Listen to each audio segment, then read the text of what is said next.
experience about this particular event which happened today? As I said in my address, that journalists who fall into the intellectual category would not like to be associated with anything that even remotely hints at religion or spirituality. So the fact that one even enters this space is new, and I'm not saying that that this is not part of your personal inclination. It may be, but you do not project it to be. But my whole point is that anything, whether it is spirituality, whether it is religion, if it is not inclusive, it is meaningless. So inclusivity means love for all. So just like a religious or a spiritual leader must embrace a journalist, so a journalist with an expansive mind and an inclusive mind would embrace spirituality. So how can you create false walls, and how can you create silos, and how can you prevent people from meeting each other? देव संस्कृत विश्वविद्यालय आज पहली बार आपका आना हुआ, तो इस दौरान आप यहाँ के वातावरण और जिनसे भी आप मिली या जो कुछ भी आपने देखा, देव संस्कृत विश्वविद्यालय के बारे में आपको कुछ This is a first time for me. It's a new concept. It's a wonderful concept. I do believe we should be bound to our roots. हमें अपनी चमड़ी से वफादारी होनी चाहिए. तो I mean, it's only through the understanding of who you are that you can go beyond. So if we are Indian and we are born of this earth, then there is a purpose to it. And to understand that in its fullest is a very big thing. So those who are attempting to do that, and those who are helping young people to do that, I think deserves recognition and deserves a lot of merit. जैसे कि यहाँ पे भी journalism department में पढ़ाई हो रही है, उसमें विशेषकर स्पिरिचुअल जर्नलिज्म और ऐसी चीज़ों को लेकर के भी काम किया जा रहा है, और जो सच में आपने अपने जीवन में किया है वो व्यावहारिक अध्यात्मवादी है. तो उस हिसाब से अब यहाँ के युवाओं के लिए कुछ आपके एक्सपेक्टेशन जो आप देव संस्कृत विश्वविद्यालय के सभी विद्यार्थियों से, युवाओं से, या खासकर जर्नलिज्म डिपार्टमेंट के लिए आपके कुछ भाव? The only thing I can say is that the only reward for work is the work itself.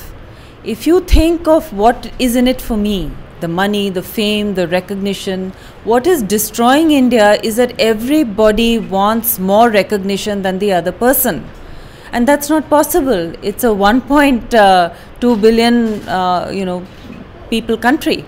So, everyone is fighting to pull the other down, and that's what's bringing the country down. So if you don't want anything, then you're in a state of bliss, because the love and passion for work. So I find young people don't have that dedication. They love theory, they love concepts, they love to feel that they're a part of something. But real life is about delivery, and delivery that comes with the fullest heart and which comes with perfection. It's no good my saying my work is good. Did my work have any impact?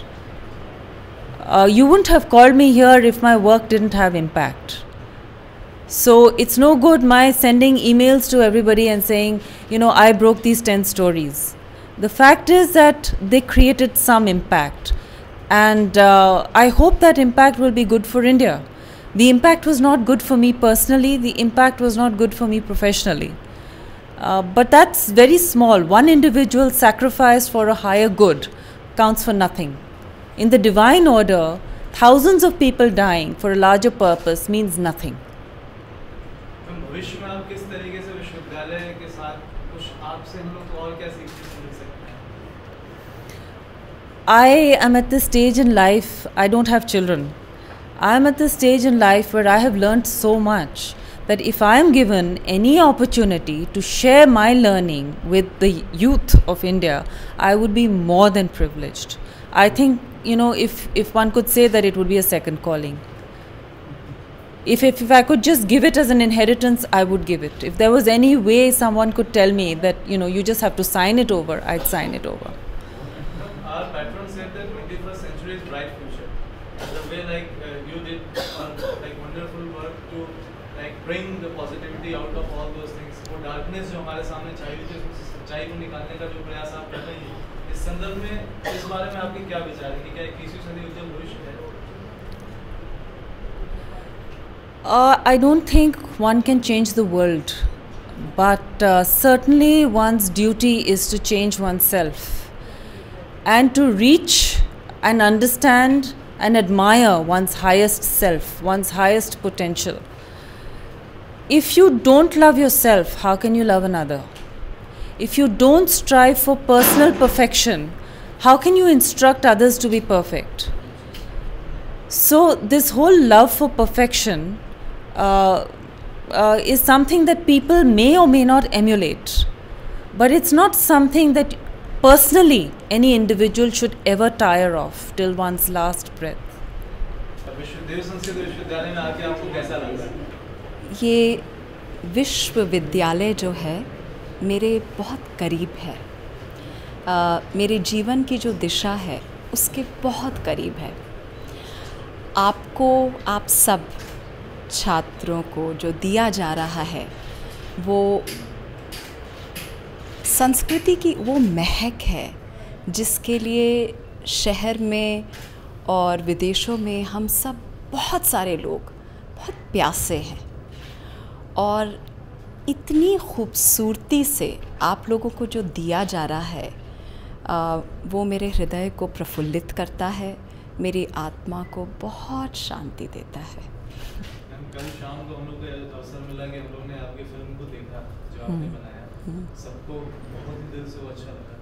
उस दौरान जो आपके अनुभव हुए जिसको आपने उस समय शेयर किया था, एक बार हम चाहेंगे फिर से आप हमें बताएं। आज तक बड़े सारे देशों में मैंने अपनी फिल्में दिखाई हुई हैं। हिंदू नेक्टर भी बहुत ट्रैवल की है इंटरनेट के माध्यम से। सिर्फ 3 हफ्तों में करीबन 13,000 व्यूज़ हो चुके हैं फ़िल्म के। मगर ऐसी जो ऑडियंस है, इतनी ग्राहकता मैंने कहीं नहीं पाई सच में। एक तो हॉल आप सब लोगों ने देखा पूरा भरा हुआ था, और ऐसा माहौल था जैसे कि मैंने कहा था शुरुआत में, सत्संग हो रहा है। एक होता है सत्य में अपने आप भीतर डाइव करना, एक होता है सामूहिक रूप में उसकी धार में बहना। और जितनी मैं कहूँ गायत्री को आप सूर्य की फेमिनिन एनर्जी कहते हैं, और सच में वो पूरी एक तो आपका जैसे ये मृत्युंजय ऑडिटोरियम बना है। यूजुअली थिएटर्स जो होते हैं, ऑडिटोरियम्स होते हैं, बिल्कुल फ्लैट और स्क्वायर स्ट्रक्चर के होते हैं। जिस डिज़ाइन से आपका बना है वो भारतीय एस्थेटिक्स को और निखारता है। कर्व्स, हमारे यहाँ आप हमारे एंशिएंट स्कल्पचर्स को देखिए, हमारे यहाँ कर्व्स पे बहुत एम्फेसिस है। अगर कहीं पे कोई स्ट्रेट चीज़ होगी उसके बिल्कुल साथ एक कर्व होगा। जो शिव सूत्र की बात हो रही थी, एक देवी और शक्ति और शिव का साथ होना, मैस्कुलिन एंड फेमिनिन का एक साथ समावेश, वो बहुत ज़रूरी है। एंड आपके स्पेस में वो फीलिंग है, आप लोगों के भीतर वो फेमिनिन रिसेप्टिविटी है, ताकि ऐसी जो फिल्म बनी है, जो कहानी कही जा रही है, वो आपके भीतर बहुत आसानी से और बहुत मासूमियत से सिर्फ ड्रॉप इन कर जाए। मेरे ख्याल से वो मेरे लिए बहुत ही खूबसूरत रहा। जैसे एक विश्वविद्यालय का नाम ही होना देव संस्कृति विश्वविद्यालय, बिल्कुल बिल्कुल। वहाँ पे जैसा कि आपने देखा होगा कि मैक्सिमम यूथ्स थे जो आपकी उस फिल्म को देख रहे थे, तो इस युग में ये देव संस्कृति विश्वविद्यालय की अवधारणा आपको कैसे अट्रैक्ट करती है? मैं आपको बताती हूँ। मैं उसी दुनिया से आती हूँ जिससे शालिनी आती हैं, जहाँ पे वो कह रही थी कि इंटेलेक्चुअली अगर आप रिलीजन या स्पिरिचुअलिटी की बात करें तो आपको थोड़ी अटपटी नज़र से पक्का देखा जाता है। जब बात आई कि मैं हिंदू धर्म पर और हिंदुओं पे एक फ़िल्म बनाऊंगी, तो मेरे बड़े सारे फ्रेंड्स ने मुझे कहा, अब तक मैंने क्लाइमेट चेंज पे फ़िल्म बनाई है, मैं एनवायरनमेंटल फिल्म मेकर रह चुकी हूँ, और आप सबकी कृपा से बहुत वेल रिसीव्ड रही हैं, काफ़ी सारे अवार्ड्स मिले हैं। मेरी पिछली फिल्म जो क्लाइमेट चेंज पे थी उसे वाइल्ड स्क्रीन पांडा, जिसे ग्रीन ऑस्कर कहा जाता है, उसके लिए नॉमिनेट की गई थी। तो देश विदेश में बहुत बहुचर्चित रही हैं फिल्में। मगर एनवायरनमेंटल फिल्म मेकर से आप बना रही हैं फिल्म रिलीजन पर। सबसे पहले आपके दोस्तों ने आपको देखा और बोला कि आकांक्षा, आपको क्या हो गया, हिंदुओं पे फिल्म बना रही हो? यानी कौन सा एंगल ले रही हो? पॉलिटिकल एंगल ले रही हो, कास्ट स्ट्रक्चर की बात कर रही हो, क्या बात हो रही है? हर धर्म जो होता है बीज की तरह होता है। बीज का खोल सख्त होता है, अंदर बिल्कुल मासूमियत धड़क रही होती है। वही मासूमियत एक पेड़ को जन्म देती है। मेरा पूरा एम्फेसिस रहा था, जो डॉक्टर प्रणव पांडे आज बोल रहे थे, उस मासूमियत को निखार कर लाना जो हर धर्म के अंदर, आप कोई भी ले लीजिए, उसके अंदर धड़क रही है। So materiality and spirituality, climate change, ecological disasters, सिर्फ एक एक्टिविस्ट लेवल पे इनकी बात नहीं की जा सकती जब तक आप नहीं जानेंगे कि वही पेड़ आपके, वही नदी आपके शरीर के भीतर बह रही है, वही फ्लावरिंग आपके भीतर संभव है। जब तक इनर इकोलॉजी आउटर इकोलॉजी के साथ नहीं जाती, बात नहीं बन सकती। और इनर इकोलॉजी का माध्यम सिर्फ और सिर्फ स्पिरिचुअल सीकिंग है, स्पिरिचुअल सर्च है। लास्ट क्वेश्चन है कि कल जैसे चर्चा हुई कि जिस जगह से इन्होंने प्रोजेक्शन किया मूवी का, वो वही जगह है जहाँ हमारे चांसलर सर हम लोग को गीता और ध्यान की जी को देते हैं और युवा बैठ के उनको सुनते हैं, उनको समझ में भी आती है। तो एक ऐसा विश्वविद्यालय जो इस तरह का काम कर रहा है, तो भविष्य में जिस सोच के साथ आप आगे बढ़ी हैं, इस विश्वविद्यालय के साथ जुड़ के आप क्या क्या नए आयाम देख रही हैं? मैं कहूँ, एक जो हमारी जब से भारत आज़ाद हुआ है और बॉलीवुड ने कहीं एक सांस्कृतिक रूप पे, चाहे वो सॉन्ग डांसेस हों, उसके रूप में प्रिजर्व किया है, मगर जो कहानी कहने की शैली है, जो हमारे एंशिएंट स्क्रिप्चर से आती है, जो भरत मुनि ने नाट्य शास्त्र की बात की थी, जो मिसिंग हो गई है। जर्नलिज्म तो आप भूल ही जाइए, मगर मैं आपको डॉक्यूमेंट्री फिल्म मेकिंग के बारे में भी कहूँ, जो बिल्कुल ड्राई, कट टू कट हो चुकी है। हमको कोई कहानी कहनी है, टू द पॉइंट कहनी है, हमारा कभी वो मतलब नहीं था। हम पुराण के देश से आते हैं, हम रास के देश से आते हैं, हम भरतनाट्यम के देश से आते हैं। हमारे यहाँ कहानियाँ हमेशा एक ग्रेस के साथ कही जाती हैं, मेटाफोरिकली कही जाती हैं। हम माइथोलॉजी का देश हैं और हमारे यहाँ वो शैली जो है कहानी कहने की, including about very pertinent things like politics, like social reformation, like about ecology and environment, वो कहानी कहने का तरीका कहीं हमने खो दिया है और वो हमारी एजुकेशन से बहुत लेना देना है उसको। जिस तरीके से वेस्टर्न इन्फ्लुएंस आया है हमारी एजुकेशन में, और आप लोगों के पास वो क्या कहें, वो पूरा ग्राउंड अवेलेबल है जहाँ पे वो शैली को फिर से रिवाइव कर लिया जाए। और जैसे आप लोगों को छुई, आपने ये नहीं कहा कि मुझे इंटेलेक्चुअली सेंसेशन मिला, आपने कहा हमको हार्दिक रूप से छुई। ये भारत का तरीका है, हृदय को स्पर्श करना और उसके बाद उसकी मर्जी पर छोड़ना। नमस्कार सर, आप तो अपने परिवार के सदस्य बन गए, कैसे जुड़ना हुआ और कैसे यहाँ से आप अपने परिवार के सदस्य? आज देव संस्कृत विश्वविद्यालय में प्रश्न आपसे लोग करना चाहते हैं। मैं दक्षिण में था और काफ़ी मित्र गायत्री परिवार से जुड़े हुए थे, तो चर्चा होती थी, पता होता था क्या हो रहा है क्या नहीं हो रहा है, सारी जानकारी रखता था। किंतु 2.5 वर्ष पूर्व यहाँ एक कॉन्फ्रेंस हुई, वह 5 दिन की कॉन्फ्रेंस थी। जग भर में फैले हुए ख्रीस्त पूर्व परंपराओं का सम्मेलन था। मैं जगह ढूंढ रहा था और किसी ने बताया तो यहाँ पहुँचे और इसके द्वार से अंदर पाँव रखा तो समझो मन में निश्चय हो गया कि यहीं करेंगे। फिर डॉक्टर चिन्मय जी से मिलना हुआ, चर्चा हुई, विचारों में समानता थी। इसके जो संस्थापक है बड़े मनीषी थे, उन्होंने प्राचीन परंपराओं के विषय में और भारत का प्रभाव क्षेत्र, सांस्कृतिक प्रभाव क्षेत्र कैसे जग भर में था, इस पर विपुलता से लिखा हुआ है। तो साहजिक था कि यहाँ हमने वो कॉन्फ्रेंस करना, बहुत अच्छी हुई। 350 उसमें डेलीगेट्स आए थे, विदेश के भी थे, 50 से अधिक परंपराओं के लोग थे।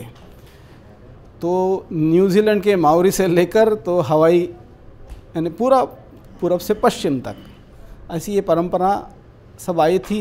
एशिया के थे, ऑस्ट्रेलिया के थे, न्यूजीलैंड के थे, एशिया के थे, यूरोप के थे, अफ्रीकन्स थे, अमेरिकन्स थे, दक्षिण अमेरिका के थे, मैक्सिकन्स, अज़्टेक, मायन सब थे।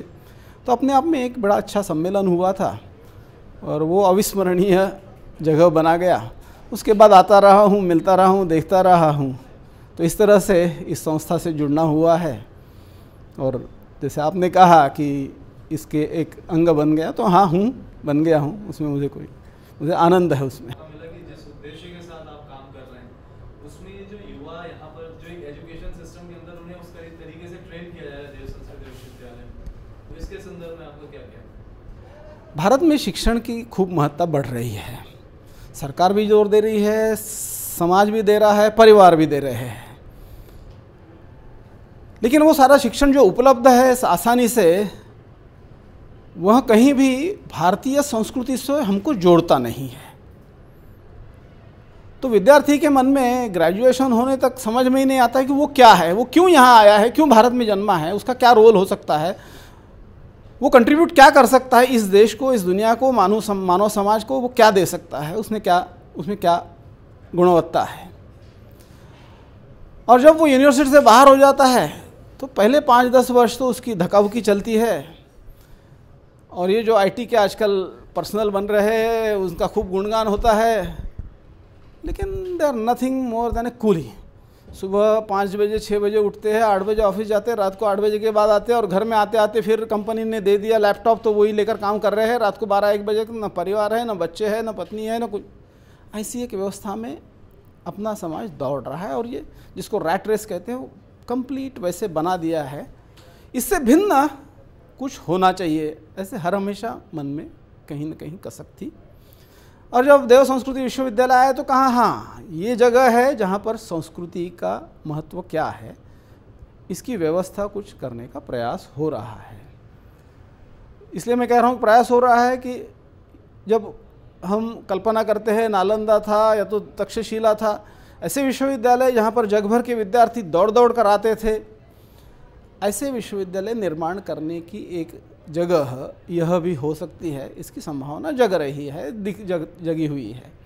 तो इस तरह से भारतीय संस्कृति जो जग भर को शांति दे सकती है, जग भर को प्रॉस्पेरिटी दे सकती है, जग भर को उसे जो चाहिए, जिसे जो चाहिए वो दे सकती है, ऐसी बड़ा सशक्त ऐसी एक व्यवस्था है, संस्कृति है, उसको उजागर करने के लिए यहाँ प्रयास हो रहा है। और इसीलिए जग भर के जो लोग आए हुए थे, मैंने जैसे कहा 50 से अधिक परंपराओं से आए, सब लोग इतने खुश थे कि हाँ हमने कुछ देखा, हमने कुछ अनुभव किया। कारण यहाँ जो आने के बाद फिर वाइब्रेशन आता है इस विश्वविद्यालय में आने के बाद, वो अपने आप में बड़ा अच्छा प्रभावी है। और वो उसके बाद मैं अभी काफ़ी देशों में गया, उस जहाँ भी जाता हूँ लोग मिलते हैं जो आए हुए थे, वो खूब याद करते हैं कि नहीं वो सम्मेलन। तो इस तरह से यह विश्वविद्यालय भारत के सांस्कृतिक विरासत को उभारेगा, यह मन में बड़ी आशा भी है और ये पूरा करेगा, ऐसी विश्वास भी है। इस संदर्भ में आप क्या कहना चाहेंगे? जैसे बदलाव की बात आज हर कोई कर रहा है, लेकिन इस तरीके से उन्होंने करके दिखाया और चीज़ें आज आपके सामने, उसके बारे में आपके कुछ विचार रखना चाहिए? देखिए, भारत की ये विशेषता रही है कि यहाँ जैसे भगवान कृष्ण ने ही कहा है कि मैं जन्म लेता हूँ जहाँ जहाँ जब जब आवश्यकता होती है, तो वह भिन्न भिन्न स्वरूपों में, भिन्न भिन्न रूपों में, भिन्न भिन्न अवतारों में आता है।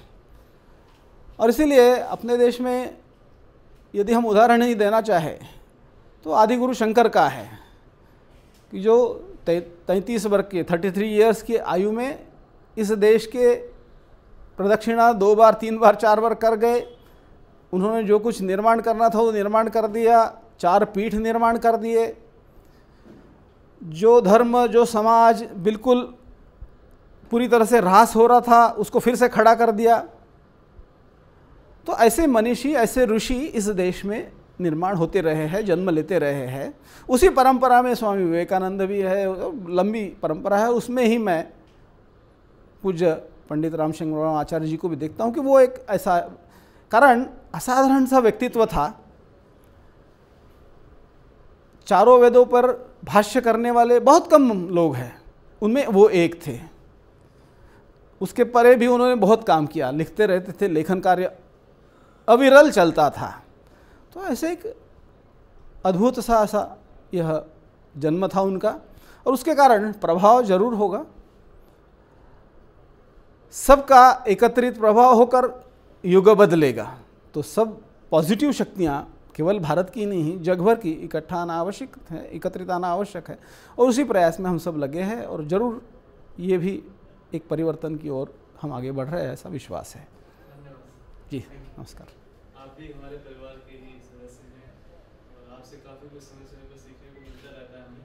आपसे एक प्रश्न पूछना चाहूँगा कि आज जब समय ऐसा आ रहा है जब धर्म और अध्यात्म के बीच में युवा जो है कहीं ना कहीं विभेद करने में कभी मुश्किल में अपने आप को पाता है, और ऐसे समय में आपका अक्सर आना मेरे ख्याल से यहाँ होता रहता है। तो इस शिक्षण प्रणाली के साथ आप उस चीज़ को किस तरीके से थोड़ा सुलझते हुए देखते हैं कि युवाओं को शायद कोई सही दिशा मिल रही है यहाँ से? ऋषि परंपरा का यही उद्देश्य था कि हमारी ये आध्यात्मिक विरासत उत्तरोत्तर बढ़ती जाए और सबके पास पहुँचे। लेकिन बीच का जो काल आया जिसको हम लॉर्ड मैकाले को दोष देते हैं आज जिसके लिए, और उसने हमारी उस विद्यादान की परंपरा को नष्टप्राय कर दिया। परम पूज्य गुरुदेव ने ये संकल्प किया कि उस विद्या का हम पुनरुत्थान करें। एक बड़ा कठिन कार्य था, क्योंकि प्रायः हम भूल गए थे। हमें यही नहीं मालूम था कि हमारे पुराण कितने हैं, हमारे ग्रंथ कितने हैं, और हमारी परंपराएं क्या थीं, और क्या गायत्री की उपासनाएं, और क्या त्रिकाल संध्या, ये सारी की सारी विद्याएं थी जो विद्या सा विमुक्त है। ये वो मुक्ति प्रदान करने वाली, आत्म शांति प्रदान करने वाली और जीवन के अंदर वास्तविक विकास की दिशा देने वाली विद्याएं थी, वे लुप्त प्राय हो गईं। और जो हमारे महापुरुषों की परंपरा से जो प्रयास चले आ रहे, महर्षि दयानंद जी से, विवेकानंद जी से लेकर के और अभी तक के, उन सभी प्रयासों का फलीभूत एक कल्पवृक्ष का उन्होंने यहाँ शांति कुंज में स्थापन किया, और आज मुझे प्रसन्नता है कि वो फल देने लगा है। आप सब उसके फल हैं, और आप इस विद्या को पेट भरने की विद्या से मत जोड़िएगा। बहुत आसान है पेट भरना, लेकिन बहुत मुश्किल है मानसिक संतुष्टि को प्राप्त करना। तो ये पशुवत जीवन से मानव जीवन की ओर दिशा देने वाला जो महत् कार्य आचार्य श्री ने किया है, और वो जो यहाँ सफल रूप में हमको दिख रहा है, इसके लिए युग और समाज उनका हमेशा ऋणी रहेगा। दिशा को बदलना जरूरी है, और उसमें निश्चित ही आपके मन की भी एक शुरू से आकांक्षा रही होगी कि कोई ऐसी जगह हो जहाँ पे अध्यात्म का सही शिक्षण मिले, साथ ही साथ जो वर्तमान विज्ञान है वो लोगों को जानने को मिले, जहाँ गीता, ध्यान, वैज्ञानिक अध्यात्म जैसे विषयों पर बात की जाए। कुछ ऐसा यहाँ चल रहा है, निश्चित थोड़ी इसकी जानकारी आपको भी होगी। तो आप अपनी कुछ सपने इस चीज़ के साथ जोड़ के देखते हैं कि युवाओं को कुछ वो संदेश पहुंचाने में क्या ये इस माध्यम से कोई कारगर कार्य हो सकता है? बिल्कुल हो रहा है। और यहाँ जितने विद्यार्थियों से मैं मिलता हूँ, उनके साथ मेरा परिचय होता है, वार्तालाप होता है, तो एक लगता है कि संस्कारित व्यक्ति से मिल रहे हैं, एक भारतीय से मिल रहे हैं, जिसने अध्यात्म विद्या का अधिगम करने का प्रयास किया है, उससे मिल रहे हैं। तो ये सफल प्रयास हो रहा है और ये पीढ़ा भारत के हर संत के मन में है कि किसी न किसी तरह से हमारी ये प्राच्य परंपरा, हमारी ये व्यवस्थाएं, जो शास्त्रीय व्यवस्थाएं हैं, उनका पुनरुद्धार हो और उनका बीज जो सुप्त पड़ा है हमारे सबके मन में, हमारे सबके अंतःकरण में, वो फिर से जागृत हो। तो उस बीज का प्रादुर्भाव करने का महत् कार्य यहाँ शुरू हो गया। आपके अंदर बीजारोपण भी हो गया, लेकिन एक बड़ी जिम्मेदारी भी आ गई। यहाँ पर पढ़े हुए हर विद्यार्थी के सिर पर एक बहुत बड़ी जिम्मेदारी, एक बहुत बड़ा उनको कार्य गुरुदेव ने जो सौंपा है, हमको पूरा करना है। आप अपने तक सीमित नहीं रहेंगे, आप इसे केवल अर्थोपार्जन की विद्या तक ही सीमित नहीं रखेंगे। हो सकता है कि आपको अपनी कुछ इच्छाओं का त्याग करना पड़े, आपको अपने जीवन में वैराग्य लाना पड़े, लेकिन समाज की पीड़ा आपकी पीड़ा बननी चाहिए। और जब तक समाज की पीड़ा आपकी पीड़ा नहीं बनेगी, जब तक ऋषियों की पीड़ा आपकी पीड़ा नहीं बनेगी, तब तक आपके अंदर जिन संस्कारों का सिंचन इस ऋषि भूमि से, तपोभूमि से किया गया है, वो शायद सफल नहीं होगा। इसलिए मेरी तो ज़्यादा अपेक्षा आपसे है। ऋषि महर्षि तो अपना कार्य कर गए और वो सतत अपने प्रयास में कार्यरत हैं, लेकिन उनके कार्यों को सफलता देना ये हमारा और आपका काम है। इसलिए बहुत बड़ी जिम्मेदारी हमारे ऊपर है। हम कटिबद्ध हो जाएं और तत्पर हो जाएं कि हम उनके संदेश को और उनके विचारों को जन जन तक ले जाएंगे, फैलाएंगे, अपने जीवन को उन्नत बनाते हुए। पूज्य आचार्य श्री के संदर्भ में आपके कुछ मौलिक विचार जो आपने अनुभव किए होंगे, जिनके शायद उन्हीं का आशीर्वाद है कि आज हम आपके सामने बैठे आपसे कुछ इस तरह की चीज़ें सीख पा रहे हैं। पूज्य आचार्य श्री के संदर्भ में आपके कुछ मौलिक विचार? उनके विषय में कहने की मेरी योग्यता नहीं है। गुरुतुल्य और ऋषि के स्वरूप में हम उनको देखते हैं, और जो भी मैंने कहा है ये सब उन्हीं के वचन हैं, मेरे नहीं हैं। तो मैं उनके विषय में क्या कहूँगा। लेकिन आज जो भी समाज में परिवर्तन देखने में आ रहा है या आगे आएगा, उसमें उनकी उपस्थिति को सदैव याद रखा जाएगा, आज, कल और युग युगों तक।